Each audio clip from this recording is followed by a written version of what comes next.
ایسے لوگ جن کو اللہ کے ذکر اور نماز پڑھنے اور زکات دینے سے نہ سوداگری غافل کرتی ہے نہ خرید و فروخت، وہ اس دن سے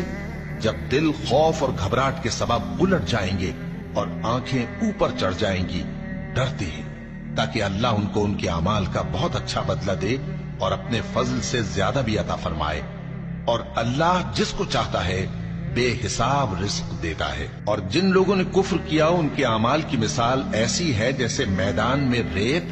کہ پیاسا اسے پانی سمجھے، یہاں تک کہ جب اس کے پاس آئے تو اسے کچھ بھی نہ پائے اور اللہ ہی کو اپنے پاس دیکھے تو وہ اسے اس کا حساب پورا پورا چکا دے، اور اللہ جلد حساب کرنے والا ہے۔ یا ان کے اعمال کی مثال ایسی ہے جیسے گہرے سمندر میں اندھیرے جس پر لہر چڑھی چلی آتی ہو اور اس کے اوپر اور لہر آ رہی ہو اور اس کے اوپر بادل ہو، غرض اندھیرے ہی اندھیرے ہو، ایک پر ایک چھایا ہوا، جب اپنا ہاتھ نکالے تو کچھ نہ دیکھ سکے۔